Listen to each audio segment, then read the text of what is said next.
সেই আমরা সবুজেরও অ্যাকচুয়ালি তিনি প্রতিষ্ঠাতা, আমাদের সকলের প্রিয় আইয়ুব আলী খান। উপস্থিত আছেন আপনাদের আলমগীর সিটি যিনি সম্মানিত এমডি জনাব শফিকুল আলম শিবলু, এবং এই প্রতিষ্ঠানের জোহার যিনি কর্ণধার, তার সাথে আমার মাত্র এক সপ্তাহ 2 সপ্তাহ আগে কোনো একটি বিশেষ ঘটনার মাধ্যমে পরিচয় ঘটে। আমাদের সেই মুশফিকুল সিরাজ সাহেব এবং আমাদের সম্মানিত প্রশিক্ষণবৃন্দ সুদীপবৃন্দ, আসসালামু আলাইকুম। আসলে আমি এটা আমার নিজের আগ্রহ ছিল, বেসিক্যালি যে আউটসোর্সিংটার বিষয়ে আমার নিজের একটু জানার আগ্রহ ছিল। ছিটে ফোটা তো টুকটাক জানতাম, কিন্তু আমি যদি আরেকটু সময় নিয়ে আসতে পারতাম হয়তো, বিশেষ করে আমাদের যে আজকে সবচেয়ে বড় একজন সফল একজন ফ্রিল্যান্সার যিনি এখানে আছেন, আউটসোর্সিং এ কাজ করছেন, তার কাছ থেকে যদি জিনিসটা জানতে পারতাম, আমরা অনেকেই কিন্তু আমাদের ধারণাটা পরিষ্কার না। তার আগে একটু ভূমিকা দিই, যে সেটি হলো যে আমার একটি ভালো জিনিস ভালো লাগছে যে আমি এই গাইডাল জেমিনি রোডে দ্বিতীয়বার আসছি।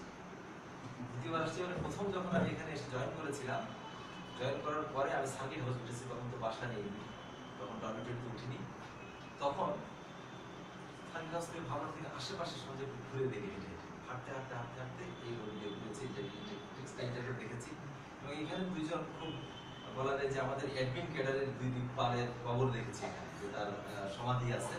আমি দাঁড়িয়ে দেখলাম, নামটা পড়লাম, বাহ কিন্তু বেশ একটা সম্ভ্রান্ত ফ্যামিলি হবে। তখন আমার সাথে যিনি ছিলেন আমাদের এখানকার স্টাফ, সে বলে স্যার হ্যাঁ এই পরিবারের একজন সাথে আমাদের এমপিও ছিলেন, আপনার বাবা ছিলেন। তো আমার খুব ভালো লেগেছে যে সেই পরিবারের দুজন আমাদের অ্যাডমিনিস্ট্রেটিভ সার্ভিসে ছিলেন, এটিও আমাকে আরো অনেকে আছে না, আরো অনেকে আছে। তো পরে জানলাম আরো যে এসআর আসছেন, প্রফেসর আছেন। এটি ভালো লেগেছে যে দ্বিতীয়বার একটা সুযোগ হলো একটি ঘটনার প্রেক্ষাপটটা এখন বলি না, কিন্তু বিষয়টা হচ্ছে আমার আগ্রহ ছিল যে আউটসোর্সিং। তো আউটসোর্সিংটা আসলে কি? আউটসোর্সিং এক ধরনের মুক্তকে সাথে আমরা বলি ফ্রিল্যান্সার। ছোট্ট যদি একটু উদাহরণ দিতে পারি, আমি জানি আমার সাথে ভুল হতে পারে, ঠিকঠাক করে দিয়ে। সেটি এরকম যে কেউ কর্মদাতা একজন আপনাকে কর্ম দিলেন, তিনি আমাকে বললেন হয়তো যে আপনি একটা ব্লগ লিখে দেন আমাকে, আপনাকে আমি 2000 টাকা দেব। তো আমি বললাম কি যে ব্লগ লিখতে পারে একজন, যে ওনাকে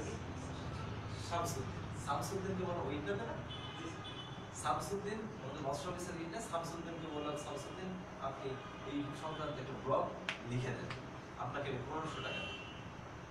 তো ও ব্লগটা লিখে দিল শামসুদ্দিন। কর্মদাতা ছিল কি, যে কোনো এক্সট্রা একটা পার্টি হতে পারে আমাদের আলমগীর সিটির এমডি সাহেব, তিনি শিবলু সাহেব বললেন কি, তিনি বললেন যে আমার একটা ব্লগ লিখে দাও, তুমি আমাকে আসলে কর্মটা দিচ্ছে।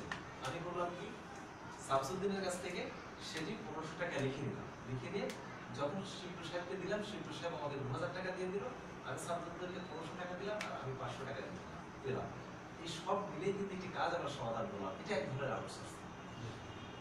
ইভেন আমরা যে ওই যে টেক্সটাইল ইয়ের কথা বলতেছেন, টেক্সটাইল মিলের মালিক, টেক্সটাইল ইন্ডাস্ট্রিও বলেন, আমরা যে গার্মেন্টস শিল্প যেটা বলি, এটাও কিন্তু বেসিক্যালি এক ধরনের আউটসোর্সিং। কোন কনসেপ্টে, এটা আপনাদের স্যার ভালো বলতে পারবেন, সেটি হলো যদি অন্য কনসেপ্টে ধরি, সেটি হলো কেমন, সেটি হলো যে ধরেন আমেরিকান কোন পার্টি, তিনি কি করেছেন, ইউএস এর এক পার্টি, তিনি এই একটা শার্ট নেবেন, এই একটা প্যান্ট নেবেন, তিনি দিয়ে দিলেন কি আমাদের বায়ারদের কাছ থেকে। বায়াররা করলো কি, সেটা কিনতে গেল আমাদের গার্মেন্টসের কাছ থেকে। ঠিক এই ধরনের একটি বিষয় আরো আছে। তবে কিন্তু 3টা জিনিস আপনাকে দেখতে হবে, অনেক কথা বলার ছিল। প্রথম জিনিসটা হলো যে আপনি যে কাজটি করবেন কিন্তু দক্ষতার সাথে করবেন, পুরোপুরি না শিখে গেলে কিন্তু আপনি করতে পারবেন, যতক্ষণ পর্যন্ত না শিখতে পারবেন। সেকেন্ড হলো যে আপনাকে ইংরেজিটা ভালো শিখতে হবে, কারণ আপনার কমিউনিকেশন হবে ইংরেজিতে। এই কাজটি করতে আরেকটা কি, প্রথমে কি আছে, একটা ওয়েবসাইট আছে না কি যেন, odesk.com এর জন্য আপওয়ার্ক আছে না, আমি সেই সময় জানতাম আগে শুনতেছিলাম, আরো কয়েকটা আছে 3-4টা, ওইটাতে আগে নাম নিবন্ধন করতে হয়। ধরেন আমি বলি, একজন তথ্য মন্ত্রণালয়ে ছিলাম, প্রথম একটা ছেলে ছিল, তার 2টো পা সে